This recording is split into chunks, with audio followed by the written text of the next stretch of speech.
सुमुखश्चैकदन्तश्च कपिलो गजकर्णकः लंबोदरस्य विघटो विघ्ननाशो विनायकः धूम्रकेतुर्गणाध्यक्षो बालचन्द्रो गजाननः द्वादशैतानि नामानि या पठे शृणुयादपि विद्यारम्भे विवाहे च प्रवेशे निर्गमे तथा संग्रामे संकटे चैव विघ्नस्तस्य न जायते।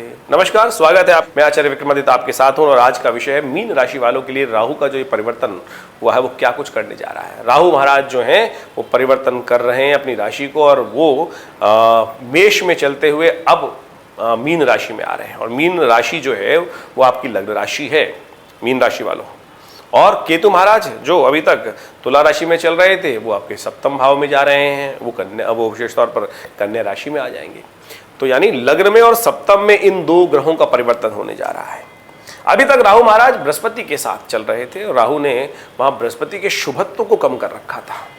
अब राहु जहां पर आ रहे हैं लग्न में आ रहे हैं। लग्न का राहु बड़ा महत्वपूर्ण होता है। लगन जब जागता है तो किस्मत जगाता है तो बहुत बढ़िया तरीके से जगा देता है, जैसे लालू प्रसाद यादव की जगा दी। और यदि कष्ट देता है तो बहुत भयानक कष्ट देता है। कहा जाता है कि जितने वर्ष जीवन में राज्य का लाभ देता है उतने ही वर्ष जीवन में कष्ट भी देने के योग देता है राहु, यदि जन्मपत्री के हिसाब से बात की जाए। लेकिन यहां तो गोचर में राहु महाराज आ रहे हैं तो किस्मत के लिए विशेष तौर पर आपको कुछ खास उपाय करते रहना पड़ेगा, नहीं तो राहु महाराज जो है वो किस्मत को सुला भी सकते हैं।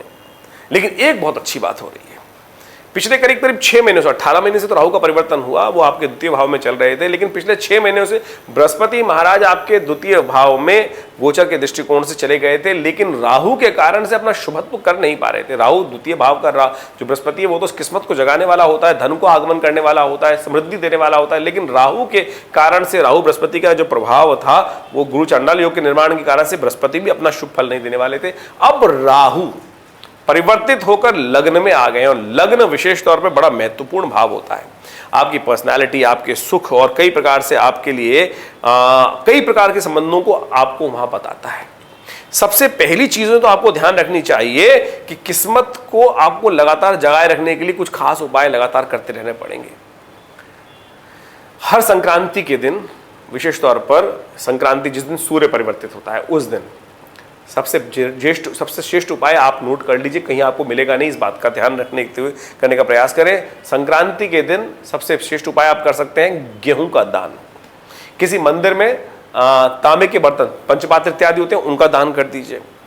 कोशिश ये करें अपने पिता के साथ अपने संबंध अच्छे रखें। पिता की जितनी सेवा करेंगे, जितने पिता आपसे प्रसन्न रहेंगे, उतना ज्यादा आपके राहु का दुष्प्रभाव आपके जीवन से दूर रहेगा। पिता रुष्ट तो राहु भी दुष्प्रभाव आपके जीवन में उत्पन्न करने शुरू कर देंगे। तो इस बात का आपको समझते हुए कार्य करने का प्रयास करना चाहिए।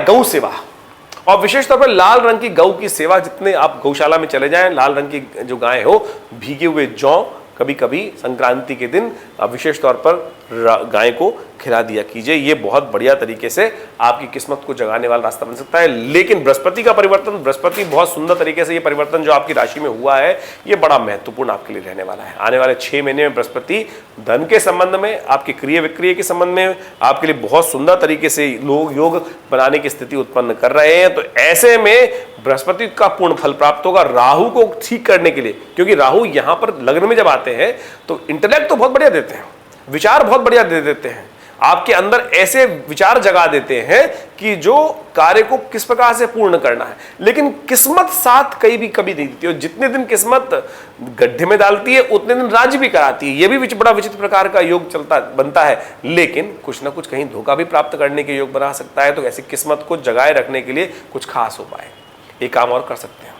शाम के समय बिल्ली के लिए दूध, बिल्ली जब आसपास कहीं हो, घर में पालने की जरूरत नहीं है, लेकिन दूध ला के रख दीजिए कोने पे। शाम को जब सूर्य अस्त हो जाए तब बिल्ली के लिए थोड़ा बहुत दूध अपने हाथ से अवश्य डाल दीजिए। घर के बाहर एक पात्र रखकर उसमें बिल्ली के लिए ओम भ्रांग भ्रींग भ्रौंग से राहवे नमः इस मंत्र का जप करते हुए ये उपाय करते रहेंगे तो राहु किस्मत को जगाने का काम करेंगे।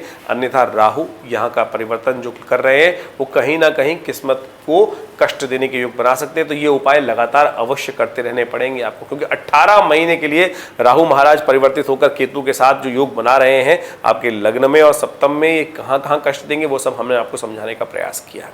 इन सब चीज़ों को समझते हुए बुद्धिमानी के साथ इनका उपाय करेंगे तो राहु के दुष्प्रभाव से बचकर किस्मत को जगाने का काम कर सकते हैं। क्योंकि बृहस्पति का आने वाले 2-3 ट्रांजेक्शन, 4 ट्रांजेक्शन जो हैं, चाहे वो द्वितीय भाव का ट्रांजेक्शन चल रहा है इस वक्त, तृतीय भाव का ट्रांजेक्शन, चौथे भाव का ट्रांजेक्शन, यानी मेष, वृष, मिथुन, कर्क तक के ट्रांजेक्शन, आने वाले 4 साल तक के ट्रांजेक्शन बहुत महत्वपूर्ण है। ऐसे में राहु ने थोड़ा सा कष्ट देने के योग बनाए हैं, तो ऐसे में राहु का मंत्र जप ओम भ्रांग भ्रीं भ्रौं से राहवे नमः, इसका लगातार जप करना होगा। क्योंकि लग्न में बैठकर वो किस्मत को सुलाने का प्रयास कर सकते हैं, तो उसके लिए उपाय करते रहिएगा, ठीक रहेगा। धन्यवाद, नमस्कार।